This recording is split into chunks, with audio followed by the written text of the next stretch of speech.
Je crois simplement qu'il convient d'essayer d'éclairer la mondialisation à la lumière de la crise.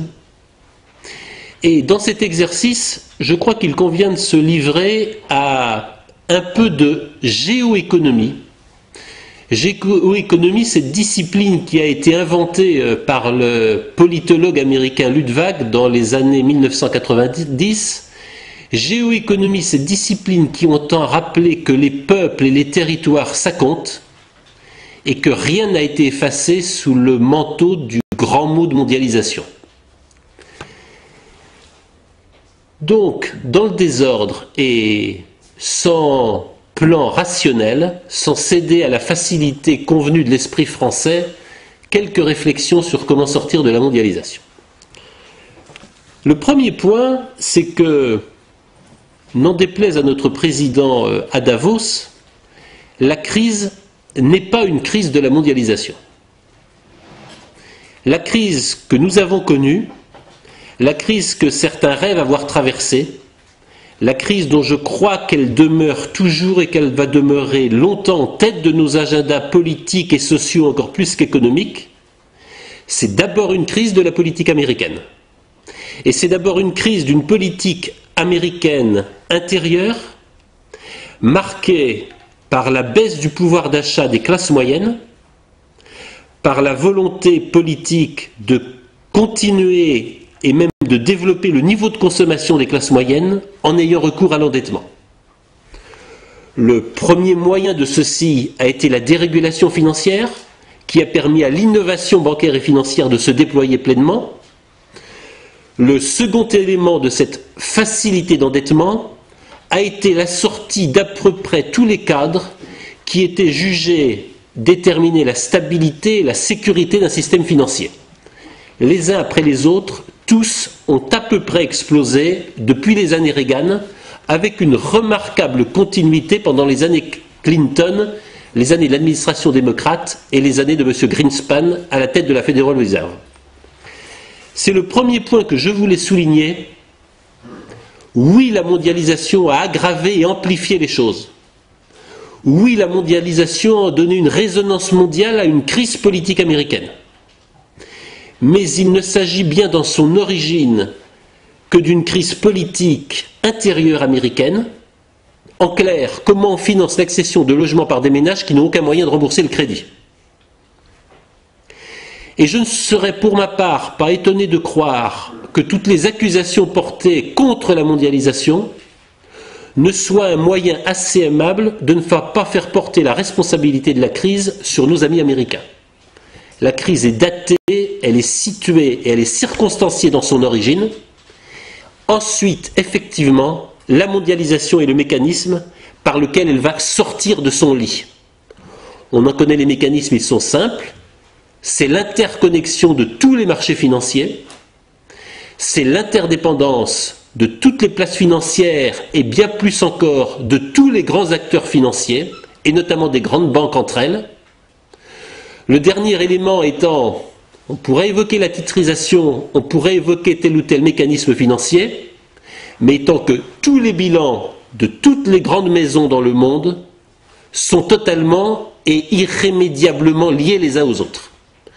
Ce qui fait qu'un battement d'ailes de papillon peut donner naissance à une tempête qui fait tomber des forêts, ou, beaucoup plus prosaïquement, ce qui fait qu'une crise de maisons engagées dans des prêts immobiliers sans espoir de remboursement se transforme en crise de tous les bilans bancaires mondiaux et en une crise de l'interbancarité qui a failli jeter à bas l'ensemble de la planète bancaire et financière mondiale.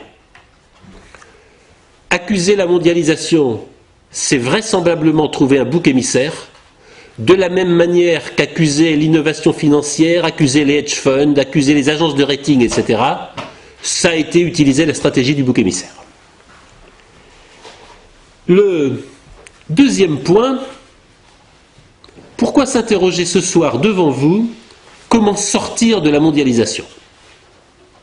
Est-ce qu'on peut sortir du monde? Est-ce qu'on peut s'en absenter? La question est justifiée, me semble-t-il, par un constat très simple. et là je réponds à l'invitation d'Éric de la Maisonneuve, je commence probablement à toucher des points politiquement un peu incorrects. Je ne sais pas si le découplage a fonctionné.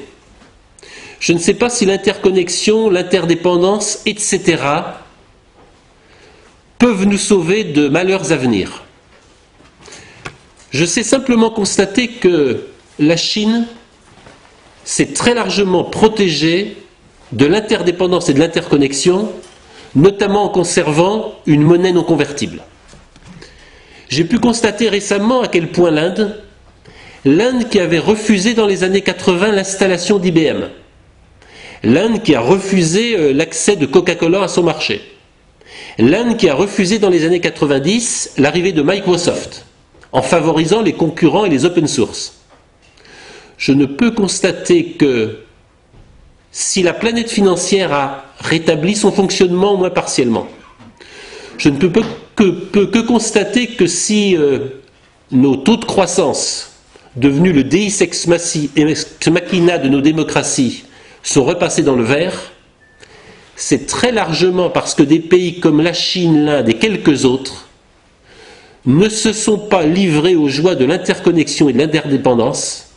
C'est quelque part parce qu'ils ont voulu garder un minimum d'autonomie et un minimum de souveraineté sur leur domaine financier et leur domaine bancaire.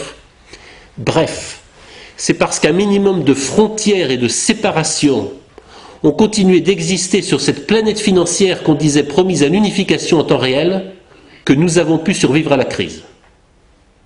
Et je crois que l'enseignement est de la plus haute importance dans un moment tout à fait crucial et que l'on considérera peut-être dramatique dans quelques années, un moment que je caractériserai ainsi: nous inventons la sortie de crise qui repose sur le principe de faire plus fort, partout et avec plus de moyens, exactement ce qui a conduit à la crise.